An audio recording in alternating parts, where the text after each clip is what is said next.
ખાસ તો જે ઘટના ભાવનગર તાલુકામાં ખરગડી ગામમાં એક સાથે ભેગા થઈને જે ઘટના બની છે, 8 લોકોના મૃત્યુ થયા છે. સૌપ્રથમ તો રાજ્ય સરકાર વતી માનનીય મુખ્યમંત્રી ભૂપેન્દ્રભાઈ અને નાયબ મુખ્યમંત્રી હર્ષભાઈ વતી અને સરકાર વતી દુઃખ વ્યક્ત કરીએ છીએ. એના પરિવારજનોની સાથે આવી પડેલી આપત્તિમાં રાજ્ય સરકાર અને સમાજના તમામ તબક્કાઓ એમની સાથે ઊભા છે. બનાવ પણ દુઃખદ છે, ઘટના પણ દુઃખદ છે. જેવું ધ્યાનમાં આવ્યું 18 તારીખે તુરત જ પોલીસ ડિપાર્ટમેન્ટે અલગ અલગ લોકોએ જે સેવન કરેલું અને જે દેશી દારૂ એને તો પહેલા પ્રાયોરિટીમાં તાત્કાલિક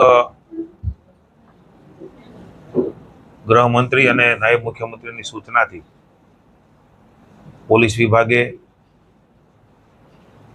એમને હોસ્પિટલ ખસેડવાનું કામ એ કર્યું. જે લોકોએ સેવન નથી કર્યું અથવા તેની પાસે કંઈ આ પ્રકારની વસ્તુ પડી છે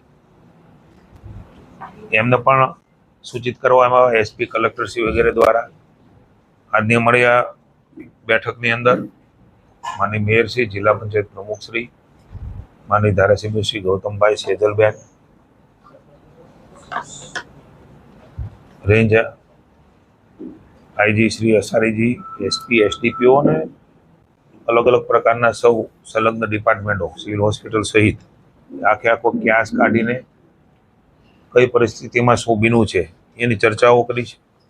મને હર્ષભાઈ સાથે પણ અડધો કલાક પહેલા જ મારે વાત થઈ છે. પોલીસે ખૂબ ગંભીરતાથી તરત જ એક્શન લેવાનું શરૂ કર્યું. એના માટે એવું કહી શકાય કે ઘણા લોકોને જાનહાનિ થતી એ અટકી છે.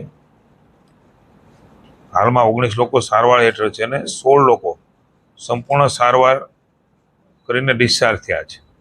એ ઘટના પછીના જે પ્રયાસો છે એ આપણા માટે સારી બાબત છે. પોલીસ સ્ટેશનમાં ગુના પણ નોંધાણા છે.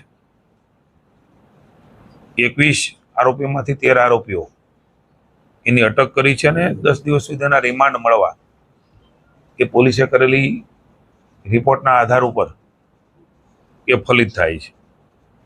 મુખ્ય સૂત્રધાર ગૌતમ સોલંકીને રહીશની પણ અટક કરવામાં આવેલ છે અને બીજા 2 પણ ગુના એમની ઉપર થયા છે. રાજ્યની સરકારે મુખ્યમંત્રી ભૂપેન્દ્રભાઈના માર્ગદર્શન અને આદેશથી નાયબ મુખ્યમંત્રીશ્રીએ પણ હર્ષભાઈ ખૂબ ગંભીરતા લીધી. એ જ દિવસે જાણ થઈને એસએમસીને તપાસ આપવાનું કામ પણ રાજ્યની સરકારે કર્યું. એટલે ક્યાંય કોઈ પણ વસ્તુ એ રાજ્યની સરકાર છુપાવવા માંગતી નથી. જે કઈ ઘટના બની છે એ ઘટના પ્રત્યે સંવેદના અને દુઃખ છે.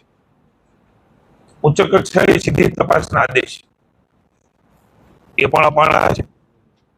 એમના અધિકારી સાથે મયુરસિંહ સાથે પણ મારે ચર્ચા થઈ છે. તપાસના વિષયો છે, તપાસ એ આગળ કરી રહ્યા છે. 29 જેટલા લોકોને પોલીસ દ્વારા શોધીને મેડિકલ તપાસણી કરી અને જરૂરી સારવાર પણ પોલીસે શોધી ગોતીને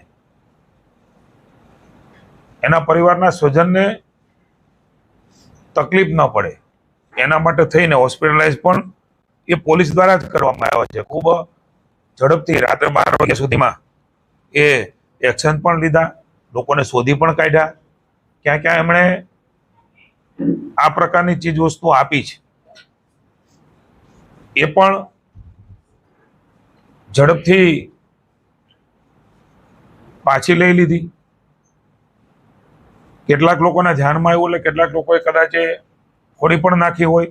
એનું સેવન ન પણ કર્યું હોય, પણ કંઈ પણ છોજ રાખ્યા વગર પોલીસે પણ સંવેદના અને માનવતાથી આ કામ કર્યું છે. આપણે સૌના ધ્યાનમાં છે. બનાવ બન્યો પુનઃ એકવાર કહું છું, એવું છે, પોલીસને પણ છે, અમને પણ છે અને સરકારને પણ છે.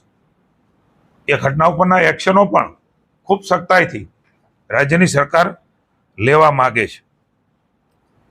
જે કાંઈ લોકોની નિષ્કાળજી ધ્યાનમાં આવી છે, પ્રાઇમરી એ 2 PI ને અને 5 જેટલા પોલીસ કર્મચારીઓ, જેમાં એક ASI પણ આવી જાય છે, એમને સસ્પેન્ડ કરી અને રાજ્ય સરકારે એ સખ્તાઈથી કામ કરવા માંગે છે.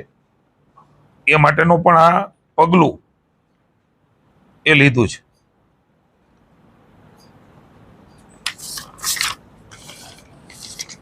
આપણે સૌ જાણીએ છીએ, તમારા માધ્યમ દ્વારા પણ કેટલીક વસ્તુઓ એ ધ્યાનમાં આવ્યું છે